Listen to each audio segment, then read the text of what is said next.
안녕하십니까? 하나님의 평강이 여러분의 삶에 가득하기를 기도합니다. 오늘 우리는 신앙의 여정에서 가장 근본적이고도 중요한 질문 하나를 마주하려 합니다. 바로 거듭남, 즉 진정한 회심의 본질은 무엇인가에 대한 이야기입니다. 이 메시지가 여러분의 마음에 울림을 준다면 구독과 좋아요를 통해 더 많은 이들과 이 은혜로운 여정을 함께해 주십시오. 여러분의 작은 실천이 하나님의 말씀을 널리 퍼뜨리는 귀한 도구가 될 것입니다. 청취하시는 모든 분들께 주님의 축복이 함께하기를 소망합니다. 오늘날 많은 이들에게 거듭남이라는 교리는 잊혀진 보물과도 같습니다.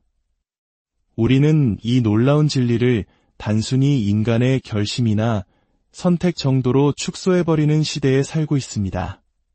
하지만 성경이 말하는 거듭남, 즉 중생은 인간의 결단이 아닌 전적인 하나님의 사역입니다.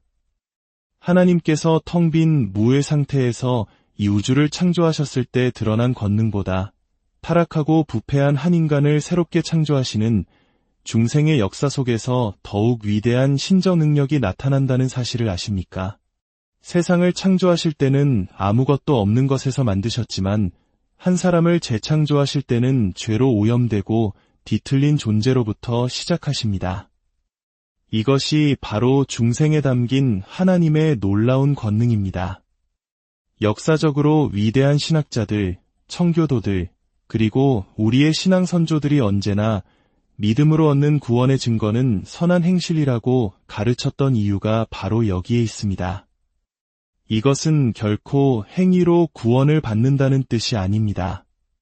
구원은 오직 하나님의 은혜이며 믿음으로 말미암는 선물입니다. 하지만 그리스도를 진정으로 믿는 사람은 성령으로 말미암아 거듭났기에 반드시 새로운 피조물이 됩니다. 미국의 위대한 신학자 조나단 에드워즈가 말했듯 그는 새로운 애정, 즉 새로운 마음의 소원을 품게 된 새로운 존재입니다. 아담의 죄된 마음을 가진 인간은 본성적으로 죄를 사랑합니다. 그것이 그의 본질이기 때문입니다. 그러나 성령에 의해 재창조된 사람은 유를 사랑하는 새로운 마음을 갖게 됩니다. 그의 가치관과 소망이 완전히 뒤바뀌는 것입니다. 설교의 황태자라 불리는 찰스 스펄전 목사님의 비유를 잠시 각색해서 이야기해 보겠습니다. 어떤 농장 뒤뜰에 아주 배고픈 돼지 한 마리가 있다고 상상해 보십시오. 그 돼지 앞에 세상에서 가장 훌륭한 요리사가 만든 최고급 요리를 한 상 차려놓고 다른 한쪽에는 썩은 음식물 쓰레기가 가득 담긴 통을 놓습니다. 그리고 돼지를 풀어주면 돼지는 어디로 달려갈까요? 당연히 쓰레기통입니다. 돼지는 자신의 본성에 따라 그 더러운 쓰레기통의 머리를 받고 아주 기쁘게 식사를 할 것입니다. 조금의 부끄러움도 없이 말입니다. 그것이 돼지의 본성이기 때문입니다. 그런데 만약 제가 그 순간 돼지를 온전한 사람으로 변화시킬 수 있는 능력이 있다면 어떻게 될까요? 사람이 된 그는 더 이상 쓰레기를 먹을 수 없습니다. 그는 즉시 쓰레기통에서 머리를 빼고 먹었던 것을 다 토해낼 것입니다. 그리고 주위를 둘러보며 사람들의 시선을 의식하고 극심한 수치심과 부끄러움을 느끼게 될 것입니다. 왜냐하면 그는 이제 돼지가 아니라 새로운 본성을 가진 사람이 되었기 때문입니다. 이것이 바로 거듭남의 역사입니다. 우리는 어떤 사람이 진정으로 회심했다면 그가 반드시 성화의 삶, 즉 거룩함 속에서 성장해 나갈 것임을 압니다. 물론 사람마다 성장하는 속도는 다릅니다. 주님은 우리 각자를 다른 방식으로 이끄십니다. 하지만 모든 참된 신자는 반드시 성장합니다. 어떻게 확신할 수 있을까요? 첫째, 그의 본성이 변화되었기 때문입니다. 둘째, 선한 일을 시작하신 하나님께서 친히 그 일을 완성하실 것이라는 하나님의 섭리가 있기 때문입니다. 셋째, 하나님은 당신의 자녀를 반드시 징계하시기 때문입니다.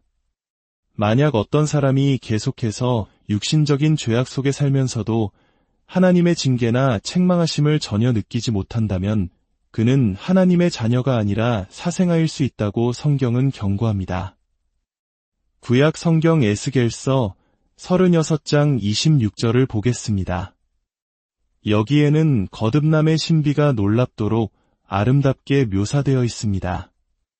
또 새 영을 너희 속에 두고 새 마음을 너희에게 주되 너희 육신에서 굳은 마음을 제거하고 부드러운 마음을 줄 것이며 또 내 영을 너희 속에 두어 너희로 내 율례를 행하게 하리니 너희가 내 규례를 지켜 행할지라. 주목하십시오. 하나님께서 내가 너희로 하여금 그렇게 행하게 만들겠다고 약속하십니다. 하나님은 우리의 돌같이 굳은 마음을 제거하십니다. 돌은 아무리 때리고 찔러도 반응이 없습니다. 죽어있기 때문입니다. 하지만 살처럼 부드러운 마음은 다릅니다. 가볍게 건드리기만 해도 반응하고 살아 움직입니다. 하나님은 우리의 죽은 마음을 제거하시고 살아있는 새 마음, 부드러운 마음을 주시는 것입니다. 에베소서 2장에서 말하듯 모든 인간은 영적으로 죽은 상태로 태어납니다. 죽어있기에 하나님께 반응할 수 없습니다.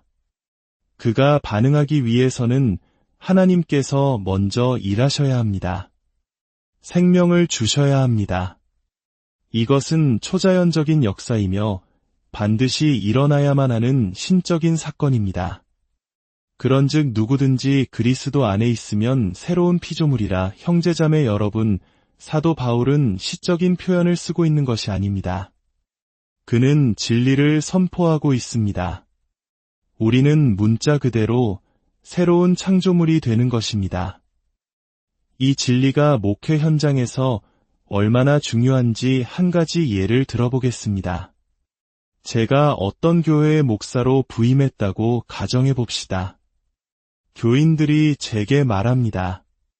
목사님, 교회에서 조금 떨어진 곳에 사는 형제가 있는데 예전에는 교회에 잘 나왔지만 지금은 완전히 발을 끊고 죄악된 삶을 살고 있습니다. 목사로서 저는 그를 찾아갑니다. 문을 두드리자 그는 아주 친절하게 저를 맞이합니다. 그는 제게 앉으라고 권하며 대화를 시작합니다. 제가 묻습니다. 형제님, 요즘 교회에 나오지 않으신다고 들었습니다. 그가 대답합니다. 네, 목사님. 사실 축구 보는 걸 너무 좋아해서요. 하지만 목사님 말씀이 맞습니다. 교회에 가야죠. 옳은 일을 해야 합니다. 이번 주일에는 꼭 교회에 가겠습니다. 제가 다시 묻습니다. 술에 취해 지낸다는 이야기도 들었습니다. 그는 말합니다. 네, 맞습니다. 제가 술을 너무 좋아해서요. 하지만 목사님 지적이 옳습니다. 제가 옳은 일을 해야죠. 술을 끊고 교회로 돌아가겠습니다. 아내에게 충실하지 못하고 다른 여자들을 만난다는 소문도 있습니다. 그는 한숨을 쉬며 말합니다. 목사님, 사실입니다. 제게 그런 문제가 있습니다. 하지만 이제 정말 옳은 일을 하겠습니다. 그 모든 것을 끊고 교회로 돌아오겠습니다. 그게 제가 마땅히 해야 할 일이니까요. 그리고 그 주일 그는 정말로 교회에 나타납니다. 모든 교인들은 잃어버린 양이 집으로 돌아왔다며 기뻐합니다. 하지만 그렇지 않습니다. 길 잃은 양이 돌아온 것이 아니라 거듭나지 않은 불신자가 교회 안으로 들어온 것입니다. 그의 말을 분석해 보십시오. 그는 이렇게 말하고 있는 것과 같습니다. 목사님, 저는 제가 사랑하는 모든 죄를 억지로 포기하고 제가 혐오하는 위로운 삶을 억지로 살아서 구원받으려 합니다. 그의 본성은 전혀 변하지 않았습니다. 그는 단지 종교라는 우리의 갇힌 늑대와 같습니다. 우리가 늑대를 사냥하는 대신 우리에 가두었다고 생각해 봅시다. 늑대가 우리 안에 있는 동안에는 양들을 해치지 못할 것입니다. 문제는 해결된 것처럼 보입니다. 하지만 결정적인 문제가 남아 있습니다. 늑대는 여전히 양을 잡아먹고 싶어 합니다.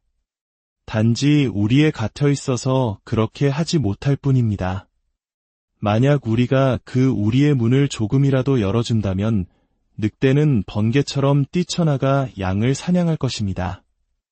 왜냐하면 그의 본성은 여전히 늑대이기 때문입니다. 수많은 종교인들의 모습이 이와 같습니다. 그들의 내면은 여전히 늑대입니다. 그들은 단지 외적으로 옳은 일을 하려고 애쓸 뿐 마음의 변화를 경험한 적이 없습니다. 주님께서 그들의 마음을 새롭게 하신 적이 없습니다. 그들은 감히 나는 새로운 피조물입니다. 라고 고백할 수 없습니다. 오해하지 마십시오. 참된 신자도 죄와 싸웁니다. 죄를 짓기도 하고 때로는 죄에 넘어지기도 합니다. 하지만 참된 신자는 결코 죄악으로 가득한 삶, 세상의 것들을 지속적으로 마시며 사는 삶을 살 수는 없습니다. 그는 새로운 피조물이기 때문입니다. 그는 죄를 지으면서도 그 죄를 미워하는 새로운 본성을 가지고 있습니다. 그리고 선한 일을 시작하신 하나님께서 그의 삶에 섭리하시며 그를 계속해서 변화시켜 마침내 그리스도의 형상을 닮아가게 하실 것입니다. 예레미야서 31장은 새 언약에 대한 놀라운 약속을 보여줍니다. 33절입니다. 그러나 그날 후에 내가 이스라엘 집과 맺을 언약은 이러하니 곧 내가 나의 법을 그들의 속에 두며 그들의 마음에 기록하여 나는 그들의 하나님이 되고 그들은 내 백성이 될 것이라. 과거 하나님께서 이스라엘 백성을 이집트에서 이끌어내셨을 때 그분의 율법은 돌판에 새겨졌습니다. 외적인 것이었습니다. 하지만 새 언약 안에서 하나님은 당신의 법을 우리의 마음에 새기시겠다고 약속하십니다. 내적인 변화입니다. 그 결과 새 언약 아래 있는 하나님의 백성은 가장 작은 자로부터 큰 자까지 모두 하나님을 아는 지식을 갖게 될 것이라고 말씀하십니다. 이것은 교회에 더 이상 가르치는 교사가 필요 없다는 뜻이 아닙니다. 진정으로 거듭난 모든 사람은 하나님이 누구신지, 인간이 어떤 존재인지, 그리고 구원이 무엇을 의미하는지에 대한 본질적이고 올바른 지식을 갖게 된다는 의미입니다. 세상 지식이 전혀 없는 아마존 정글의 원주민이라 할지라도 복음을 듣고 성령의 역사로 거듭나게 되면 그는 복음의 핵심 진리를 설명할 수 있게 됩니다. 어떻게 그것이 가능할까요? 하나님께서 복음과 그들의 마음을 새롭게 하시는 중생의 역사를 통해 친히 자신을 그들에게 나타내셨기 때문입니다. 설교자의 목소리 너머에 있는 하나님의 음성을 들었기 때문입니다. 성령께서 그들의 마음에 그것이 진리임을 증언하셨기 때문입니다. 하나님께서 직접 그들에게 말씀하신 것입니다. 형제자매 여러분, 만약 우리가 구원의 초자연적인 능력을 잃어버린다면 우리에게는 아무것도 남지 않습니다. 설교자로서 저는 제 모든 이성과 논리를 다해 사람들을 설득하려 노력하지만 궁극적으로 영혼을 구원하는 것은 하나님의 초자연적인 역사임을 압니다. 그렇기 때문에 설교자는 광대처럼 옷을 입을 필요가 없습니다. 교회를 서커스장처럼 만들 필요도 없습니다. 사람들의 감정을 조종하기 위해 화려한 조명과 슬픈 음악을 사용할 필요도 없습니다. 우리는 오직 순전한 복음을 선포하기만 하면 됩니다. 그러면 하나님께서 일하실 것입니다. 하나님께서 죽은 영혼들을 살리실 것입니다. 우리는 설교 강단의 존엄성을 회복해야 합니다. 설교자는 사업가나 영혼을 조종하는 심리학자가 아닙니다. 값싼 복음을 파는 상인도 아닙니다. 그는 하나님의 말씀을 대언하는 선지자입니다. 마지막으로 우리는 제자도의 요구를 다시 발견해야 합니다. 마태복음 28장의 지상 대명령에서 예수님은 우리에게 모든 민족을 제자로 삼아 우리가 가르쳐 지키게 하라고 명하셨습니다. 신약 성경에는 복음만 있는 것이 아니라 우리가 따라야 할 선한 규칙과 원리, 그리고 지혜와 계명들이 있습니다. 물론 우리는 율법주의자가 되어서는 안 됩니다. 하지만 거룩하게 사는 것은 율법주의가 아닙니다. 그것은 하나님의 자녀된 마땅한 반응입니다. 오늘날 많은 교회에서 거룩함에 대해 설교하면 율법주의자라는 비난이 쏟아집니다. 하지만 예수님은 분명히 말씀하셨습니다. 내가 너희에게 분부한 모든 것을 가르쳐 지키게 하라. 마태복음 7장에서 예수님은 우리를 두렵게 하는 경고를 하십니다. 마지막 날에 많은 사람들이 주여, 주여 하고 부르짖겠지만 예수님께서는 그들에게 이렇게 선포하실 것이라고 하셨습니다. 내가 너희를 도무지 알지 못하니 불법을 행하는 자들아 내게서 떠나가라. 여기서 불법을 행하는 자들이란 헬라어로 아노모스인데 이는 법이 없는 자들이라는 뜻입니다. 즉, 그들은 입으로는 주님의 이름을 고백했지만 실제 삶에서는 마치 주님께서 지켜야 할 법을 전혀 주시지 않은 것처럼 제멋대로 살았던 사람들입니다. 야고보서 1장은 우리에게 권면합니다. 너희는 말씀을 행하는 자가 되고 듣기만 하여 자신을 속이는 자가 되지 말라. 여러분은 말씀을 듣는 자입니까? 아니면 행하는 자입니까? 우리는 얼마나 오랫동안 듣기만 하고 행하지는 않는 삶을 살아왔습니까? 이것은 우리 삶의 여정이며 과정입니다. 제 삶에도 여전히 수많은 실패와 바꿔야 할 것들이 있습니다. 하지만 말씀을 배우고 성령의 능력과 하나님의 은혜를 힘입어 그 말씀을 살아내려고 노력하는 것, 듣는 자에서 행하는 자가 되려고 몸부림치는 것만큼 큰 기쁨은 없습니다. 오늘 이 자리에 계신 모든 분들이 단순히 듣는 자에 머무는 것이 아니라 말씀을 삶으로 살아내는 참된 그리스도의 제자가 되시기를 소망합니다. 여러분 안에서 선한 일을 시작하신 하나님께서 그리스도 예수의 날까지 온전히 이루시기